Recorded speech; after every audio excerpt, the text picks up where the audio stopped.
Le pasteur Théodore Andossé a commencé son enseignement ce troisième jour de la croisade par une invitation adressée à chaque saint de la communauté missionnaire chrétienne internationale. Et celle de laisser tomber le poids qui l'empêcherait d'avancer, de faire du progrès pendant cette période de croisade de prière et de jeûne. Il a expliqué en fait qu'il y a une course qui a été ouverte devant chacun de nous. Et chacun doit se débarrasser de tout péché qui s'accroche à lui et de son poids. De plus, chaque saint qui voudrait faire du progrès pendant cette période doit cesser de s'attarder sur ses succès, de peur de cesser d'avancer. Et comme à des frères bien-aimés, le leader a dit, je cite, « Dépouillez-vous de votre vous.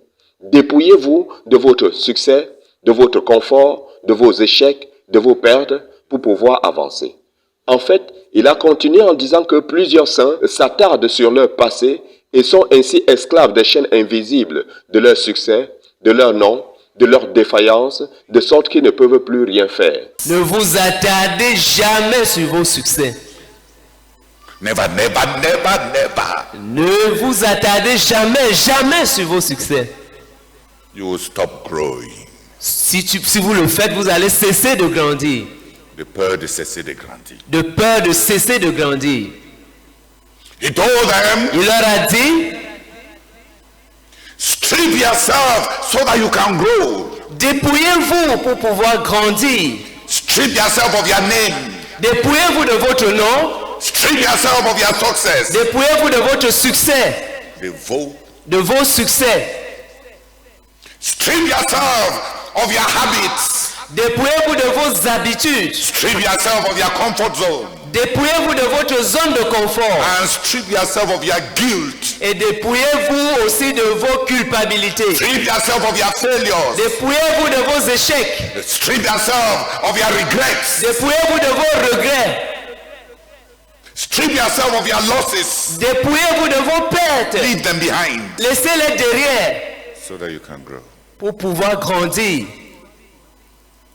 L'orateur a poursuivi en disant que nous voulons que notre communauté avance, qu'elle soit constituée des croyants libres du poids de leur passé. Car si nous devons avancer avec Dieu dans son but, dans son avenir, sa grandeur, nous avons besoin des gens libres du poids de leur nom, de leur autorité, de leur connaissance, de leur popularité, et ainsi de suite. Nous avons besoin des gens qui vont commencer leur vie aujourd'hui, a dit le frère Théodore.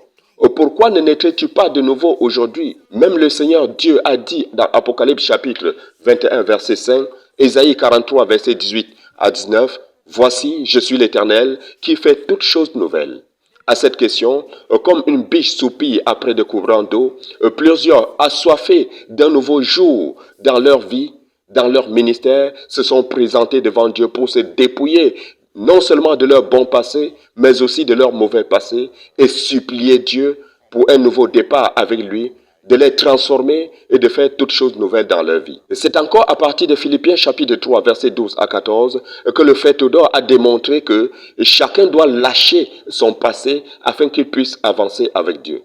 C'est une décision délibérée que chacun doit prendre s'il doit saisir l'opportunité que Dieu est en train de nous donner. Ainsi, il a dit à chacun de choisir s'il va donner l'opportunité à Dieu d'agir dans sa vie ou pas. S'il va choisir sa grandeur ou sa petitesse. Dieu a besoin d'un peuple qui, comme l'apôtre Paul, a lâché son passé, a insisté le frère Théodore. Ce seront des gens qui se sont séparés par la repentance par rapport à tout ce qu'ils regrettent dans leur vie. Ils ont laissé partir tout ce qui était succès à cause de la vision de l'appel céleste.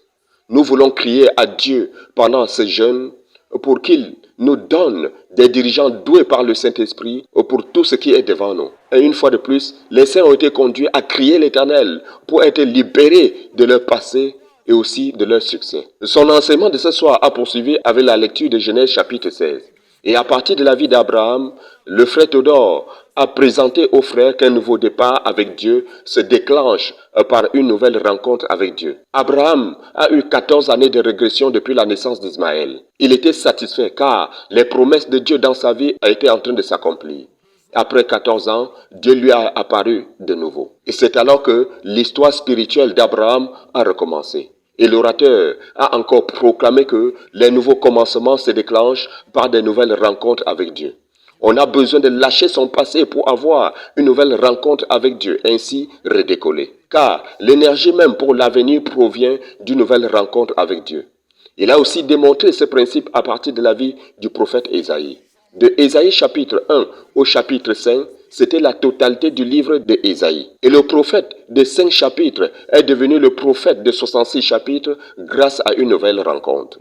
Et c'est cette nouvelle rencontre avec le Seigneur qui nous a donné les 66, qui nous a donné les 61 autres chapitres du livre d'Ésaïe. Et une fois de plus, le frère Théodore a dit, de nouveaux départs proviennent d'une nouvelle rencontre avec Dieu. Avec ces mots, il a invité tout le monde à la prière pour notre communauté tout entière, afin que cette croisade de prière et de jeûne produise pour chacun une nouvelle rencontre avec Dieu et un nouveau départ avec Dieu. Les frères ont été aussi conduits pour juger, détruire toute attaque du diable contre la croisade, contre le jeûne, contre toi, contre tout croyant dans la communauté missionnaire chrétienne internationale de Koumé jusqu'aux extrémités de la terre. De Koumé pour la RTVC, Jacques Wetchier.